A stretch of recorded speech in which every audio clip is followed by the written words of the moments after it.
Welcome to Hood Champion Boxing and Sports. In boxing, you find a way to win or you find a way to lose. Daniel Dubois, all or nothing.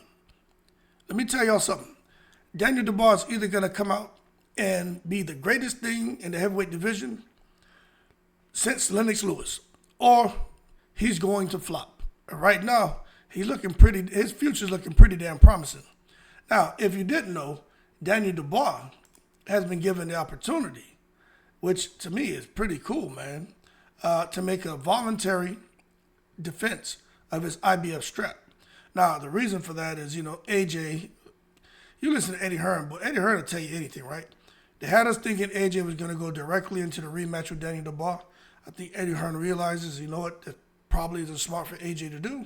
He go into the rematch with Dubois, he loses, then AJ is kind of out here like another Regis Prograis.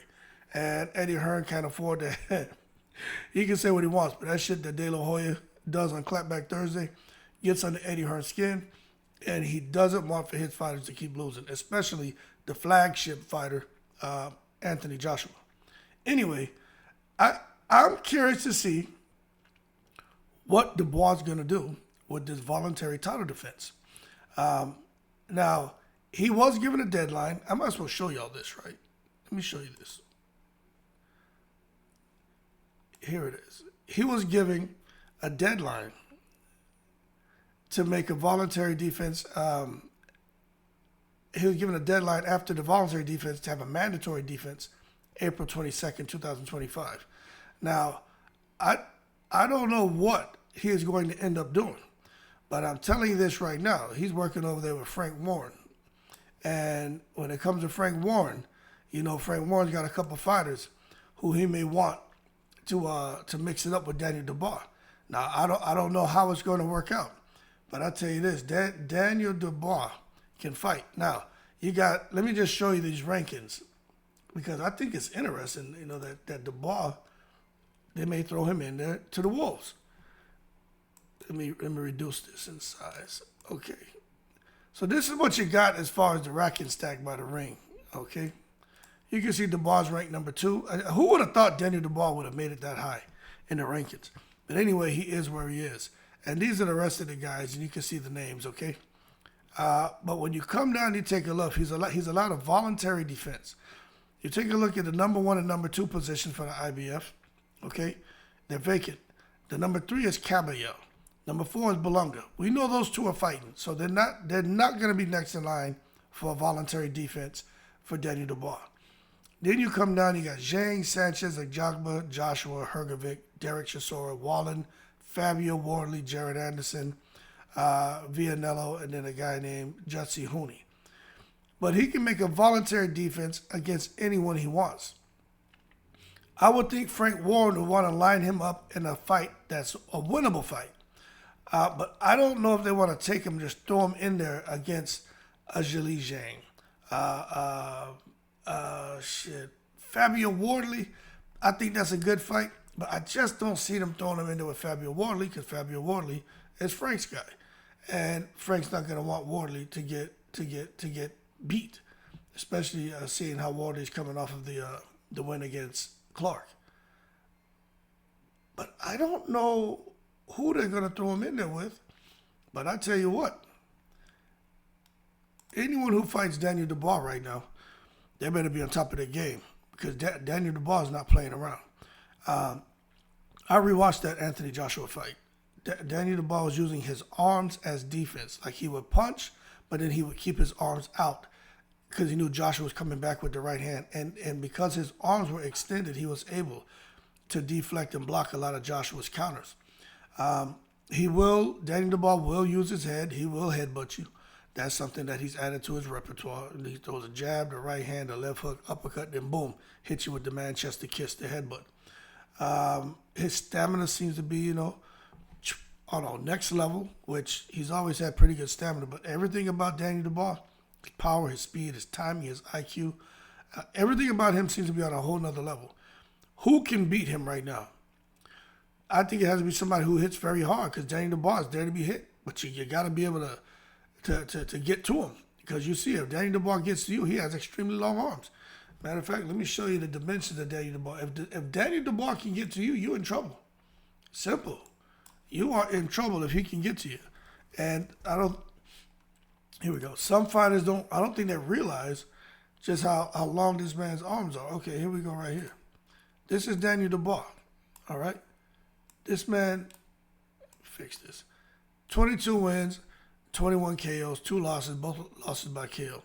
This man is 6'5", almost 6'6", with a 78. Some people think it says he has an 80-inch reach. But anyway, between a 78 and 80-inch reach. Man, it is hard to get out of the way of shots with somebody who has arms that long, man.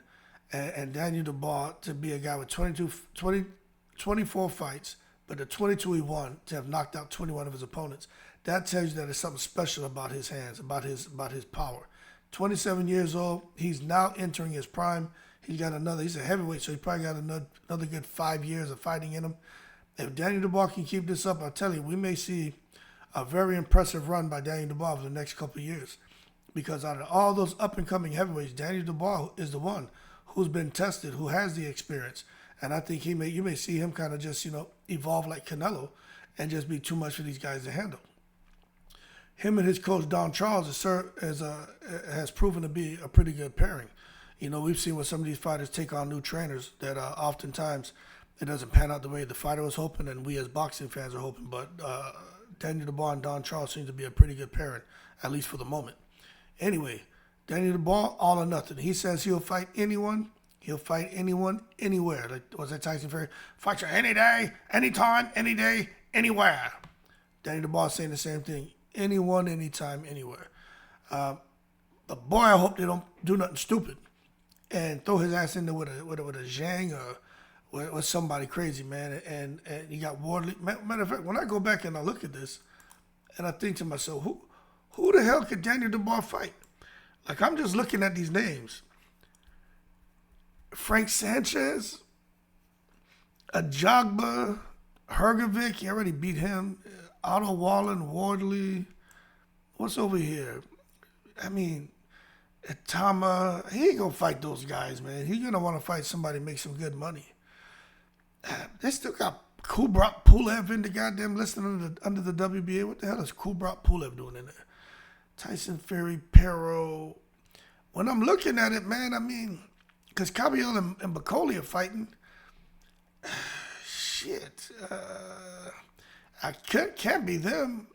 Wardley, Ajagba, Frank Sanchez, Zhang, Otto Wallen. I don't know who they're gonna pick, but I would like to see him fight Caballero or Bacoli.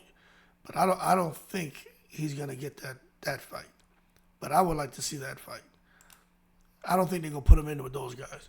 But I think that fight would be very interesting, boy. Him and Bacoli, him and Caballero, be a very good fight. Anyway, I like Daniel Dubois, man. He's come a long way. He's a respectful guy. Comes from a good family. I think he's the oldest of a bunch of children. He's a good dude, man. Pops raised him right. It's a little bit Sesame Street at times, but that's not a bad thing. Anyway, y'all keep cool. We'll see what the future holds for Daniel Dubois. But I just want to foot stomp. This man is just 27. He's now in his prime. Going to be in his prime for the next 5 years. The only thing about Dubois is he gets hit a lot. I don't like that. He can't just keep getting hit like that with clean shots. But it looks like he's improving his defense, moving his head a little bit more. And they found other ways for him to deflect shots and to get away from punches. And I think that is working out pretty good. Now, some people say, well, if he was able to make Anthony Joshua look like that, he can make anyone else look like that. Now, AJ wasn't fighting his normal fight.